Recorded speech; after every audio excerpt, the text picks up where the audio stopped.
Yep, there you go. Okay, and all right. Yeah, thanks for making it to the meeting today. So, Eric and I are going to present the Sapphire's AQ interface design and some of the human factors design considerations we'll need to keep in mind while looking at and designing the interface. So right now, what we have is an early concept dashboard that Christian sent it to us about a few weeks ago. And the early concept dashboard basically looks like what you see on your page what you see on your screen right now. It's got three options to select from: current conditions, information, historical conditions, and then you have the representation of the outdoor air quality index along with the temperature and humidity. And then you have the indoor on the right-hand side with the air quality index and the temperature and humidity as well. So I'm just gonna go through each of the tabs individually and make notes of the design, and also let you guys know what the best design considerations would be. So first we'll look at the current conditions. So from just looking at the current conditions itself, we can make note of the fact that the face, from what I observed, as about 6 colors, and the 6 colors are consistent with the ones that are denoted on Air Matters and many other interfaces across the world. So there are green, yellow, orange, red, purple, and maroon or dark red. And even though it's not very apparent, and sometimes it varies depending upon your browser, you do have a particle matter concentration and the unit representation below the graph. It sometimes disappears. So for example, when I took this screenshot, I couldn't see it, but here you see in that screenshot, right about the outdoor temperature, you can see a particulate matter concentration unit and label, but it sometimes disappears. I'm pretty sure it's a problem on my end for Chrome, and I access some on Sapphire. So on Safari. Uh, Anyways, apart from that, we got green and red color arrows showing change in PMC values, and then you got the outdoor temperature and the humidity at the very bottom there, and you also have outdoor on the left and indoor on the right, as we mentioned earlier. So from what we know from this so far is what we see from this particular tab so far is that we are unable to understand which is outdoor and indoor until you take a really good look at it. So that, I think that should be the first, basic high level design change should be that the outdoor and indoor should be easily discernible to a layperson. And then the second one is, we know that the color is consistent with Air Matters, but do we really know what the perception of the user would be in terms of what is bad? Like, for example, is purple really less worse off than dark red or maroon, or do people associate darker shades of red with the highest, or do people associate purple with the most hazardous? So we'll need to discuss that, and we can definitely get into the discussions later. But apart from that, we also Hi, can I yep. ask, sorry to interrupt you. Can I Yeah, ask a no problem. question here?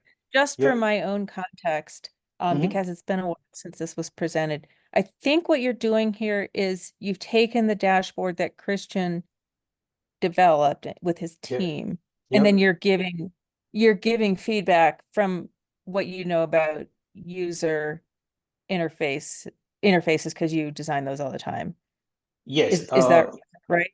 It's yes. So what we have right now is an early concept, right? So we will build upon this early concept as we go forward. So we are covering what is the basic, or like, good to have features for the concept dashboard that we have right now. So if we do have such features, what are the best way to represent those features? what will make an interface more usable in terms of from a layperson's point of view?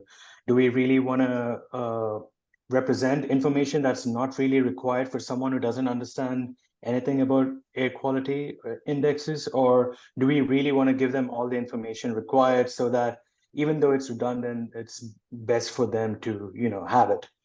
So yeah, I'll be going through those suggestions or reconsiderations in the next slides.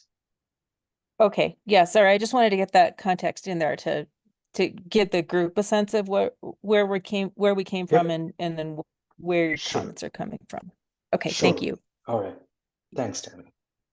So on the right, you see this image of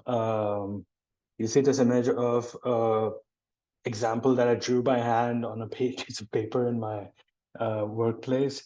So I'll explain elements over there. There's way too much information there, so I'm gonna go through it each by each. So first, let's talk about the color of the AQI. Now, we know from designing guidelines and principles that contrast and perceived severity is something that varies from person to person. So we will need to keep in mind about what, like I said before, what is the contrast of a particular color and what color is being associated with more severe air quality index.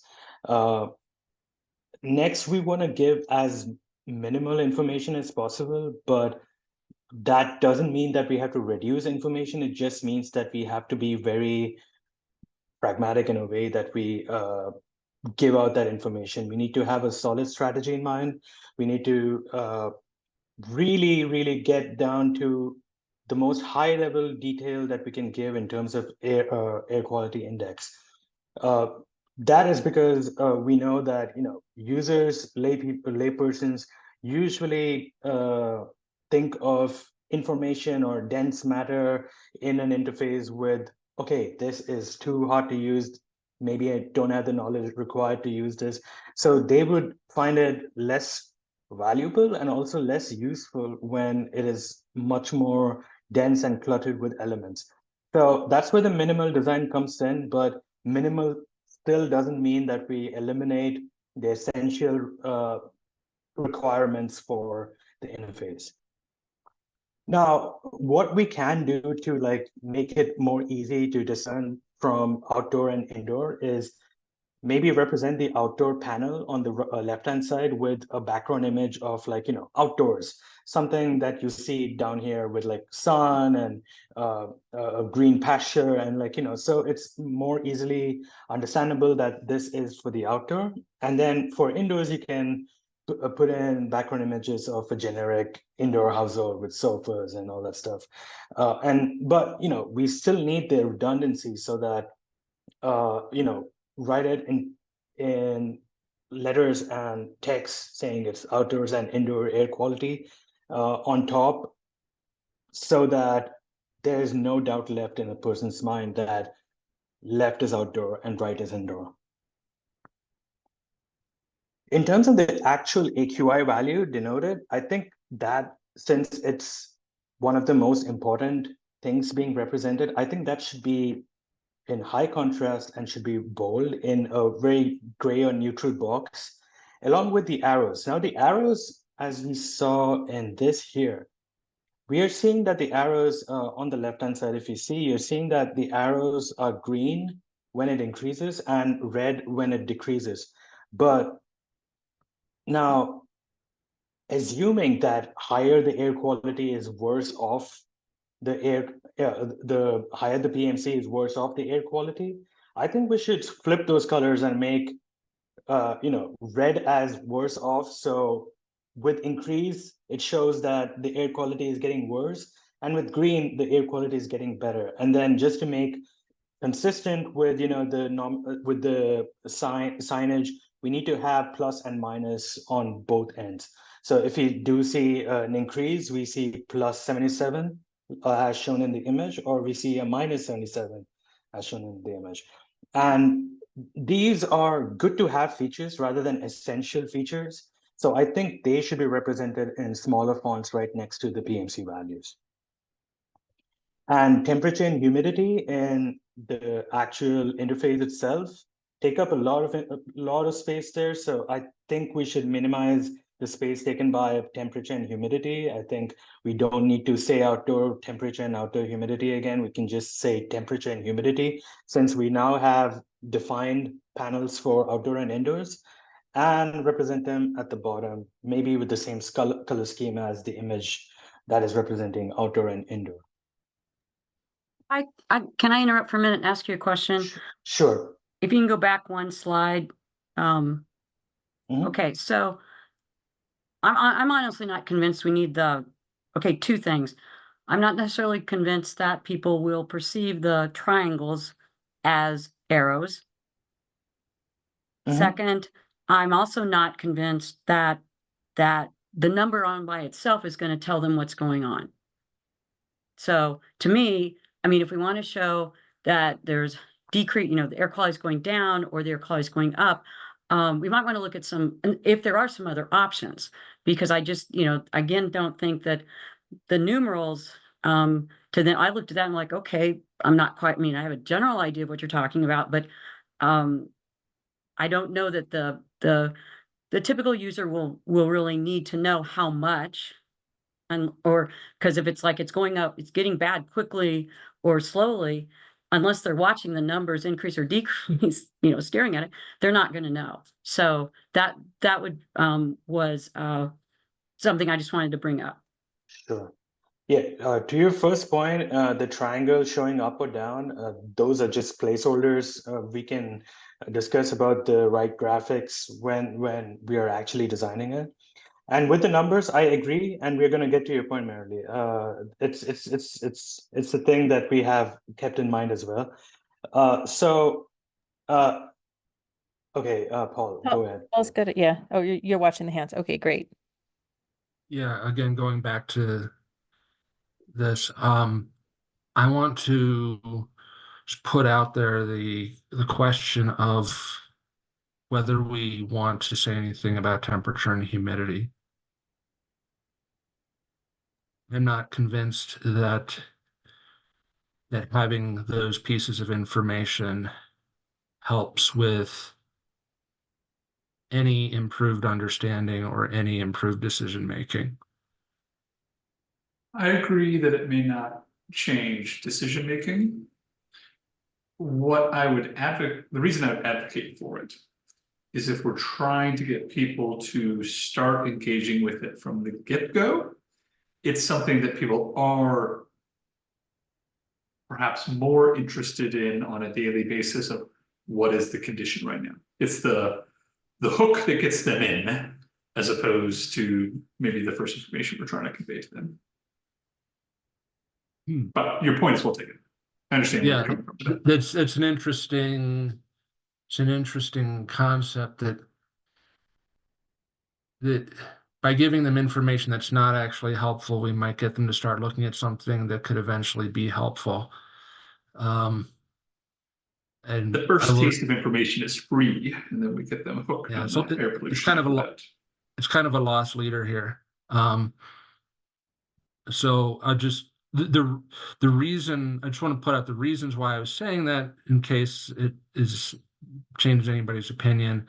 I feel like people often kind of know what the temperatures are. Certainly indoors, they're trying to be comfortable, so it's a comfortable temperature, and that's what matters.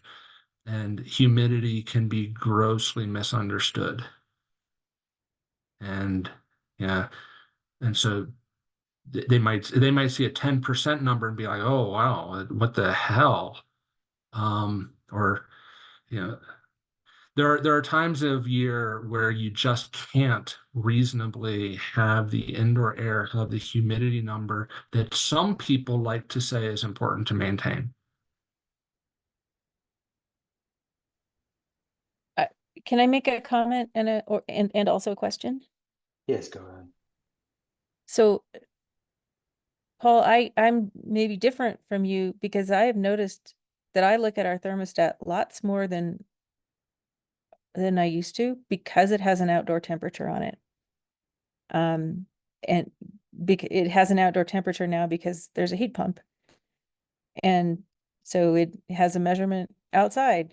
Never had that before, never looked at the thermostat, and now I look at it every day just to see, sure, I kind of know what the outdoor forecast is supposed to be, but I want to check. Did they get it right? Also, I know that our outdoor temperature sensor is wildly incorrect, and most people wouldn't know that, but I think it's off by 10 degrees in the sun. Anyway, so that has gotten me to look at it. I'm just one person. The other question I have about the increase and decrease, I'm curious what Christian and Carson wanted to communicate with that. Because to me as an engineer, I want to know something about per time or per what, but you folks put it on there for a reason. What were you thinking so we can try to achieve that? Sure, let me I can answer that in a couple of ways. The first is this first one was much more about convincing ourselves what we felt we could and could not do, as opposed to, I don't want to speak for Carson, but at least for me, caring about any of it, right? Before, you only get burned so many times making promises that you can do X, Y, or Z before you've tried it. So everything on there were things of like, I could see somebody maybe wanting that. Let me convince myself that I can do that before I shared it to anybody. So that was where everything came from, at least from my standpoint here. Yeah, maybe just one other comment. It took me a while. I was really confused if that was trying to show me like the difference between indoor and outdoor versus like historical data. And like, since it's not immediately obvious, like, I think it's, something to think about is, removing it, because we do have a tab that's for historical, time series data. And so then they can see how it's changed over the past, 24 hours or whatever. But I think Pi's going to get to that coming up. All right, any other questions or discussions before I go forward? All right, I'm gonna go ahead. So the next we come up to, this side of how do we make a layperson understand what is good or what is bad. Now we throw a bunch of numbers at them, but would they even understand that number? We throw a bunch of colors at them, but would they even understand what that color denotes? So we don't want that to happen. So what is the best way to give out the information that we want to give out in a very easy to understand manner? Now, we could do that with context. We could do that with context and basis of text, or we can also do it in context of showing icons or emojis. In text, we can say, denoting the different colors, we can have good, satisfactory, all of those 5 things listed over there, and we can just place it on the interface itself and say, and give a very top level understanding of the AQI.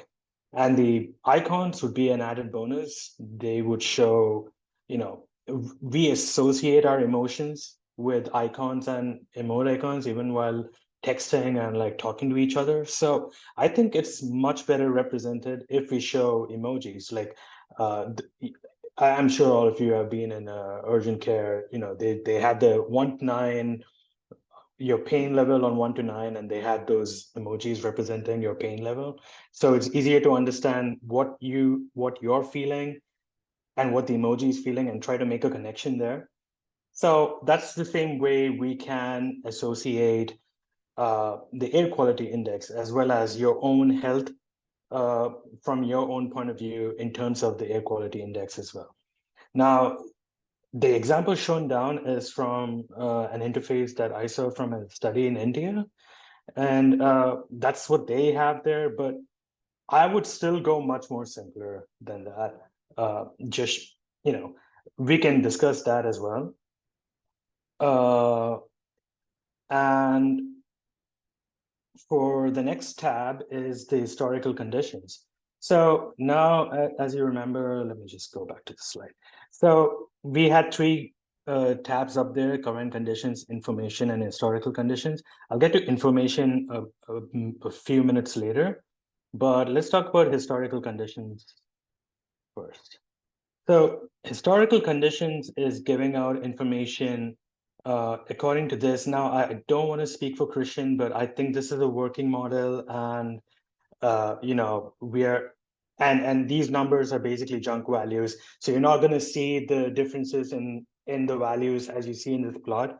I think they're just values just to represent how the functionality should look like somewhere down the line. Yeah, But exactly correct. When we yeah. did this, we weren't to the point of any of the sensors reading yet. yeah, So it is purely random values being shown here. yep. And it's showing values for every 10 seconds as well. So I'm pretty sure that may or may not be the aim, but I've gone forward with what we have here. So for redesign of the representation of historical conditions, I think it would be useful to have the outdoor and indoors side by side rather than have them overlapping each other or on the same plot as them. I think it will reduce the amount of information we give out to a layperson in terms of legends and trends and stuff, and because we want them to just look at historical conditions for looking at changes in terms of outdoor and indoor, as well as a minute ago or 15 minutes ago. So I think bar charts would be the best representation for this, along with the colors. So we can also associate each of the bars with the colors that we saw earlier in the current conditions tab. And we can also give context here, basically, you know, showing lines as we saw here. There's a line at 50, there's a line at about 55, and there's another line at about 30. We can write context there and say, okay, this is satisfactory versus this is pretty severe change in air quality. And that is something that we can definitely play around with. And also background, if you're feeling fancy, we can also put the background images here, but I think we should keep it very simple for the historical conditions. And time as well, earlier you saw the time was represented in 24 hours. I think it'll be much more easily understandable if it's an actual AM, PM time. And maybe reduce the intervals as well. I know it's 10 seconds right now, but I don't think the aim is to have 10 seconds. I think from all the AQI literature I've seen so far, it has been anywhere between every 15 minutes to every hour to every 12 hours or every day. So maybe we can fine tune it to have an option in the historical tab as well to show it day by day, show it hour by hour, or show it, you know, 15 minutes by 15 minutes, rather than every 10 seconds, which I don't think would be useful to, you know, a user, and may or may not cause, you know, may result in like unwarranted panic, but just seeing values go up and down every 10 seconds. We don't want to give them information that won't be useful to a layperson. So next we have the information tab. So the information tab right now is Hey, Pi, can we stop and talk about that last comment before you Sure. go on? yeah, So I agree with you that we should think about the time constant, and you made some really, or the time averaging. You made some really good points. Mhm. I thought that it would be worth getting the team's reaction to that before going on to something new. sure. What do you think we have time for that? Yeah, I mean, yeah, sure, let's go. Cool. I have a 'Cause couple. that it's actually really important, right? And the points you made are really important. A couple of quick thoughts. First, I think the way you've presented this is a great one. I really like it, and I 100% agree. It's a much cleaner way than what we used the first time. The only thing that comes to mind for me in terms of time resolution is if part of the story we're going to be telling to people is, hey, we think your air pollution conditions are changing. I am guessing that we'll want those outdoor scales to somehow be in the same ballpark of when we're making choices. Now, 10-second data, no way do I think we need that, but I think we'll want it to be rapid enough that if somebody went back, or maybe a better way to put it is trend over a long enough period of time, you know, that if they say, oh, if we send them a message saying, hey, we think this is changing, they can go back and look and go, oh yeah, it really is going up. I should do something. I don't know what the right time scale is there, but I'm guessing that'll be one of the factors for us.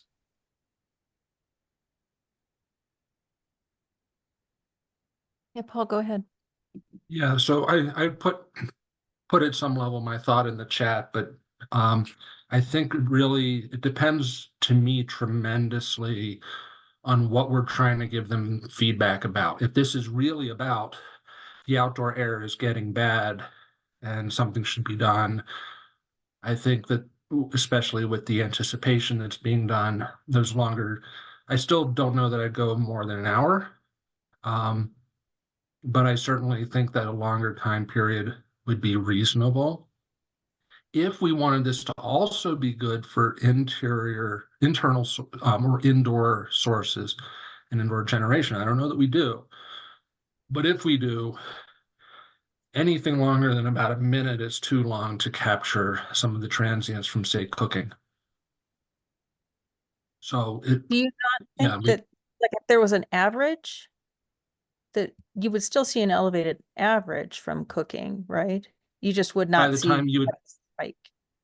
by the time you would see that, there's nothing you can do about it. It's, you're done cooking. It's like, oh, well, if I'd have known that, maybe I'd have done something. But it doesn't actually provide anything other than maybe regret.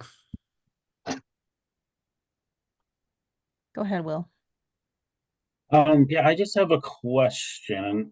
Sorry if this was like gone over at other points within these meetings, but and this is just something I'm thinking about from having installed different monitors in people's workplaces and homes. But specifically something that's giving them like a display at a number. Are the homes of participants going to have any background about what this information means?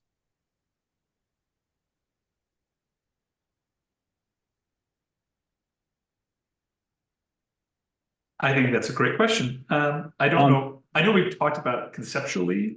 I don't think we've ever to my knowledge, I don't think we've settled on that. I think when it's come up in the past, we've punted a little bit, saying, well, we have to figure out what we're going to present before we figure out how much we need to tell them. But I think you raised a great point. The reason I ask is I think that one thing I realized that I always had to preface whenever I was setting up, whether it was monitoring equipment or some like a monitor specifically, is always had to like tell people, is like, I'm not here because there's a problem. Because people see like equipment, they see things given them a display, they're like, oh no, is this bad? And I think we've over time as a society maybe have been kind of sensitive to like catastrophizing information, and especially if it's information we don't know anything about. So I don't know, like I noticed like people see like, frowny faces, reds, a number of any kind I've never seen before. They're like, oh no, like what's wrong? Like what's going on? So I was just curious how much they would know before having this. And it sounds like that has already been thought about, but it's just something that just kind of popped up as I'm seeing these displays. And I just wanted to ask before I forgot about it. Sure, go ahead, go Tammy, ahead, sorry. and then I'll follow you. Go ahead. Sure. Yeah, so we have thought about one of the workarounds for providing more information in the design itself. I'll speak about it in a few slides that are coming. But before that, Tammy, can you make your point, please? Sure, I have two. One is about how much we educate the occupants. So I think the ideas that Pi has for connecting information or context or meaning within the display are really good. I want to be careful because if we do education, then the intervention becomes the device plus the education. And then we're not really testing what the information is doing. And so while we don't want people to be freaking out, I think that's probably something to build into the device, or as Marilee says, a short guide. The other comment is on time. And I don't know what the right number is, but let me give an example of why a short time scale might be useful. If I was an occupant and I realized I might be a non-standard occupant, and I had an indoor air monitor, and I saw it increase, one of the things I would do would be like, what happens if I turn on the fan? And I would want to see a response or see if it did respond. And so I'm not sure how much of this gives people the power to recognize that things are happening. They may come to appreciate the intervention if they say they're in the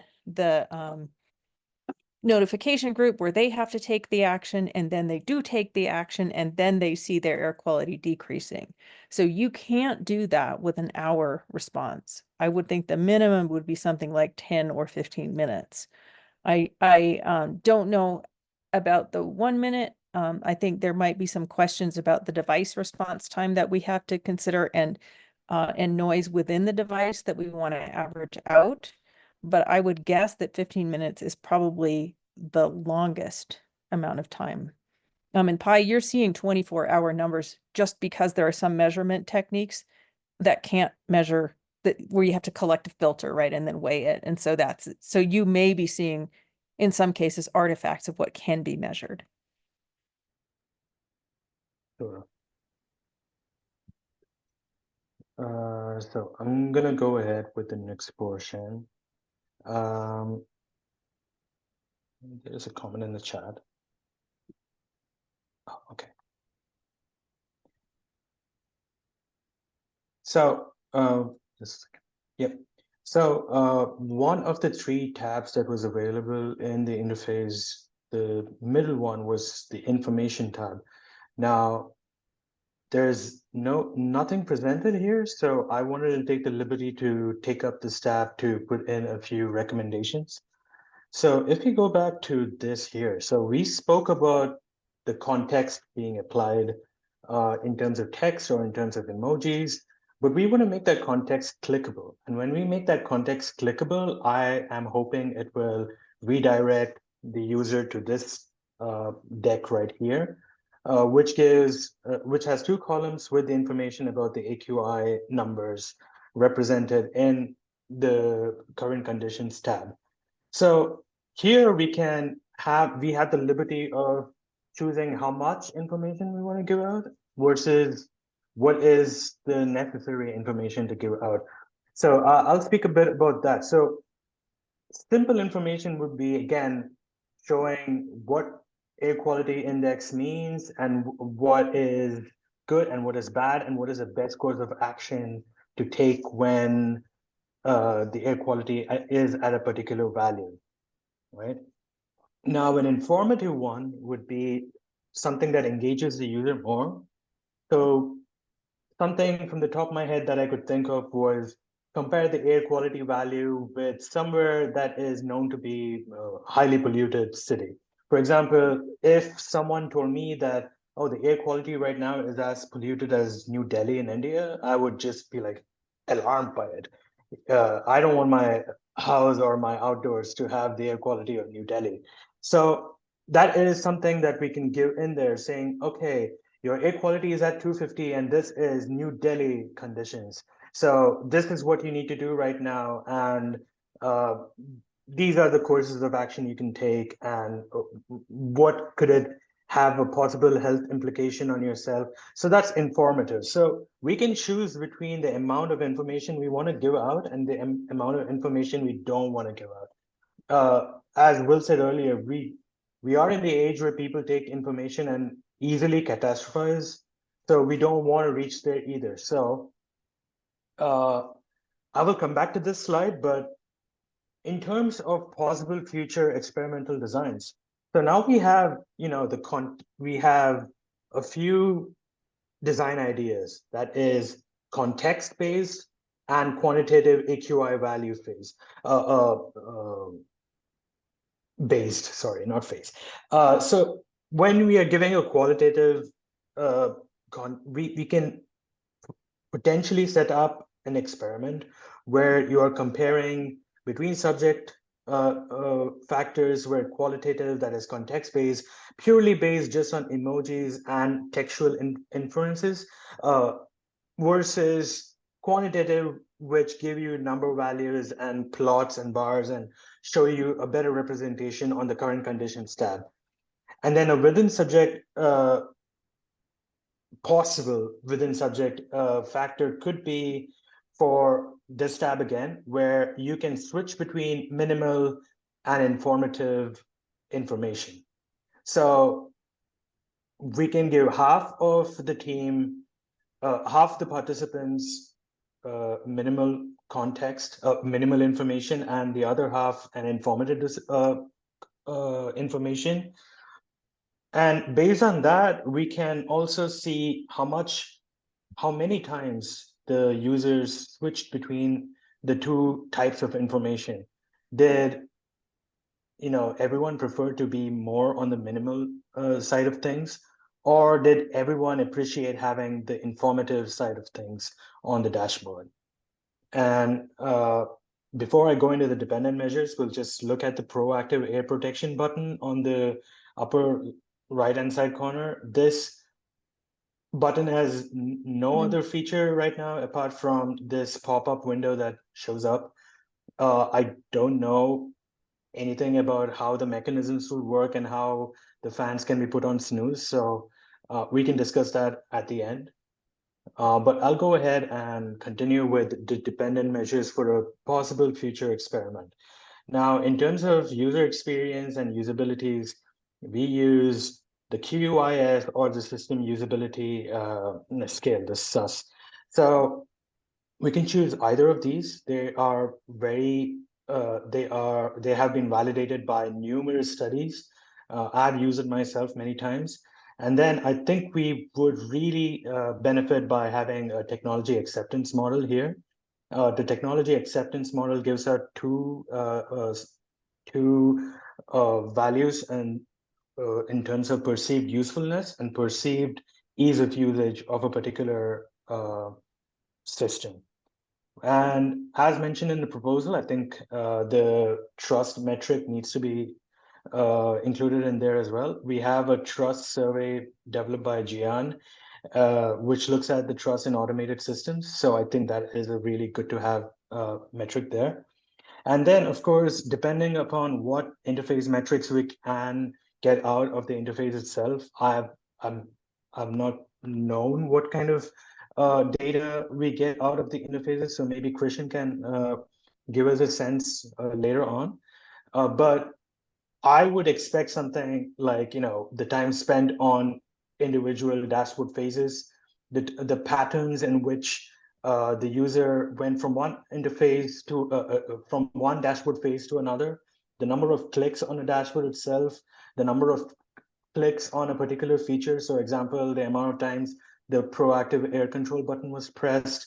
So we could play around with those elements. And I think we're really set up well to have a between subject for the qualitative and quantitative context as well. So with that, I want to open the discussion here with Christian and everyone else about features that we want to include and maybe measures that we want to keep in mind when going forward with the possible experimental study in the future. That's great. Maybe I can go super quick and fill in some of those pieces you just asked about. And yep. Is that okay with you? Mm-hmm. So that overriding piece, you're 100% correct. When we created this version of dashboard, because now the hardware was there, we knew we needed an ability to present to the user that it was running and provide them an opportunity to override it. So we can talk long term about what we want that to look like, but you are correct. It does nothing right now beyond change a different screen. In terms of what we can capture, Carson's doing a lot there, so he may have some points to add as well. But the things that you've listed that we know now that we certainly can do, any element that we create as a clickable element, we can timestamp when and what element got clicked. The plan currently, and Carson, please correct me if I'm saying things that don't match with your current plan right now. To go between screens, for lack of a better way to put it, we're capturing all of those as events. So we can say, went to this screen at this time, and then all of the analysis we're planning right now to be kind of post hoc through those transition logs. I felt like there was one other piece that you asked about in terms of would we be capturing that, but yeah, clicking events, timestamps, and from everything, those will either be counts of events or time on a given screen being inferred based on when we transition from screen to screen is what our current thought. Sure. Just want to ask one more question. Would we have an information about what dashboard is being represented at a particular timestamp? So let's say if it's current conditions, we can have a column that says active dashboard is current conditions. Yes. Okay. From the standpoint of, yeah, anytime we navigate between different screens, the plan is that we would essentially create a timestamp of we started on this screen. And so we would just take that time up until the next time the screen change occurred. Does that answer your question? Yeah. Yeah. Allison? Yes, is the answer. Allison's hand is up. I have a comment in the, back to an earlier point you made, is it okay to jump back in time? Or, Yeah. When you, I understand the rationale for wanting to compare something that's being measured in their home to a relevant condition that they might have familiarity with. You gave the example of maybe Delhi's air pollution. And I know that the specifics didn't necessarily matter for that example. One thing that I observe as a tension for indoor air quality reporting versus outdoor is that outdoor air quality reporting is generally assuming that if this is your outdoor air quality every day for the year, then that's why this is not very good. But if the indoor shift of attention is towards more real-time, shorter-term things, I think it's difficult to expect people to then take a number and compare it on an annual averaged basis. So I feel, I don't know that I'm expressing this very well, but I feel like one of the reasons there's catastrophizing of indoor air is that we look at these individual events that might be influenced by behavior or an action that a resident could take. And that action might be warranted and maybe even beneficial to reduce the air pollution. But it shouldn't be on the basis that that air pollution is like living in a place that has really bad air quality all the time, because they're really only exposed to that problematic spike for likely a much less or a much shorter period of time. And so I think when finding examples to give people context to latch onto, that's something I think we should do carefully, because it's tempting to compare it to a condition that's actually for a much longer period of time than the period of time at a particular level measured indoors.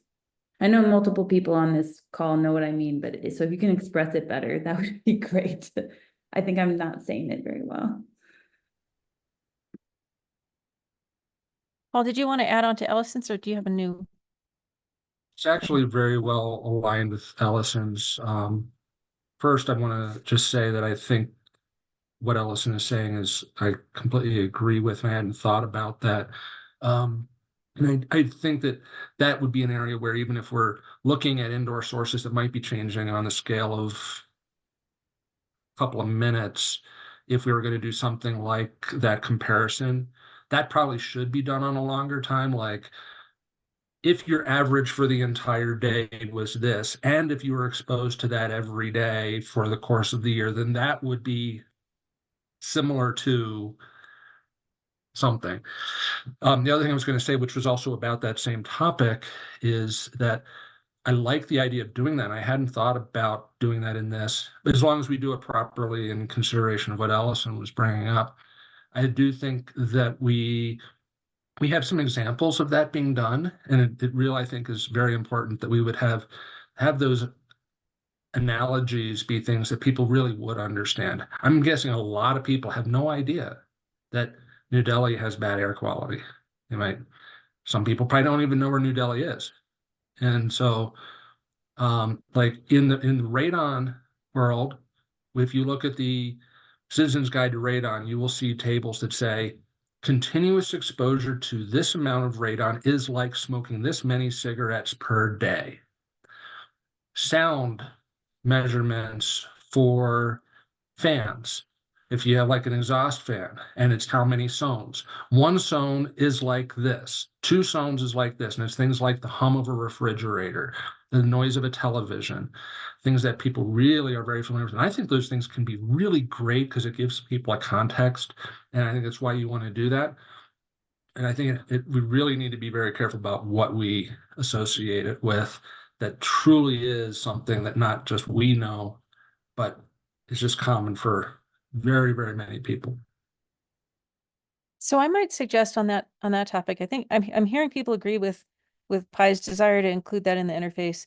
I might suggest that be a working meeting, that we just take those different levels and together come up with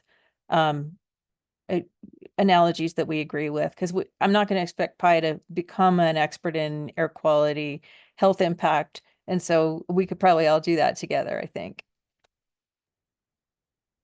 I want another thing. Oh, go ahead. I'm sorry. ahead. No, go ahead, Marilee. I was going to add something else.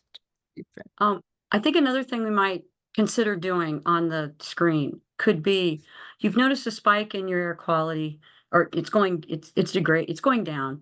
Have you been cooking? Have you, kind of like remind them of the things that could be influencing their indoor air quality, so that can also help to, because I know, like Tammy, when you were saying, you would make that connection. Oh, I've been cooking. Maybe that's the cause. Part of what we are trying to do is get people to connect their behaviors with their indoor air quality. So it could be, and I don't know the extent to which we could embed, like how deeply, how complicated it would be to go, deeper into that screen. But have you been cooking lately? Well, click here and find out what might be going on. Or no, we haven't been doing that. Has your window been open? That kind of a thing. Just thinking about layers of information and people being able to get a pretty quick answer, or them being able to, learn a little bit that would then help them to contextualize the change that they've seen, when maybe the outdoor air quality really is, kind of very boringly constant, but maybe pretty good too. So the thing I wanted to bring up is something we talked about a long time ago, and it was before I joined. So I want to bring it back. It's not set in stone, but it's something we should discuss. And that is the development of this interface and all the things we could do with it versus what is to be used in the field study. And so the field study has a very limited number of homes, 20, 16, and it's already got a 4x4 design, and it's going to be measuring indoor air concentrations as the endpoint variable. We don't want to confound that with too many things, like splitting people into different groups, more complexity, giving them ideas of what to do with their air quality. It's not that those are not good things to do, but the more things we change, the more we will wonder what to attribute it to with such a small sample size. But the thing we discussed before is that these things can be tested in a much simpler, cheaper experiment, right? We don't need to have those homes instrumented and be taking all the real-time data about air concentrations and trying to interpret that in order to see how people respond to that. So let's separate what we're going to do for the interface for the field study, which I think will be a much smaller subset, with all the things you might want to explore with people, which would be a follow-on project. I think that's a fair point. I think just having one interface design, like we don't really know, like, did what we do, is it, like, I think we'd be missing a huge opportunity if we didn't at least try to do two different interfaces that are so similar, but like one shows the qualitative, one shows the quantitative, and be able to compare, because otherwise we can't really say with any sort of certainty that, you know, our interface, you know, was really compelling people to get excited about our intervention. So is there, and we're near time, so this is maybe something we want to take another meeting to do. But is there a way to do that without involving the field study, like in parallel? Because I'm just concerned, this is a very expensive experiment, and you really don't need all that instrumentation to see the response.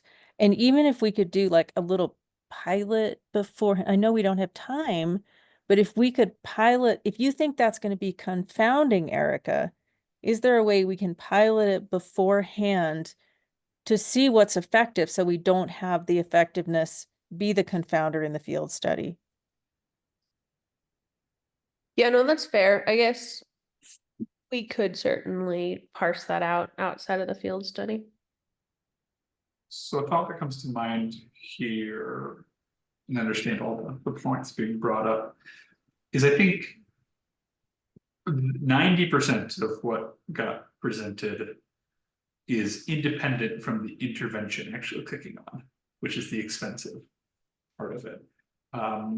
Kirsten, why don't you and I sit down and let's price out what we think it would take, just so people have the knowledge, be it for now or for later, of if we wanted the indoor system you put together in the outdoor system, but we completely cut off any of the intervention pieces, and we can give a ballpark cash type estimate there, and then think about how that might be able to scale into other projects or look for supplemental for this or something like that. Because the hardware itself is not overly pricey.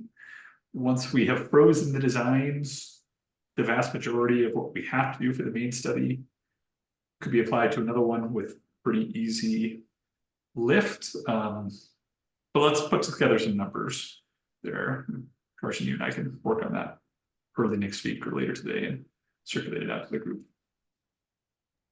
Yeah, and just to clarify, my comment about cost has to do with being in those homes for 16 weeks, having them instrumented in the way that we do, and having field technicians to support those when we're out somewhere that is probably somewhat remote.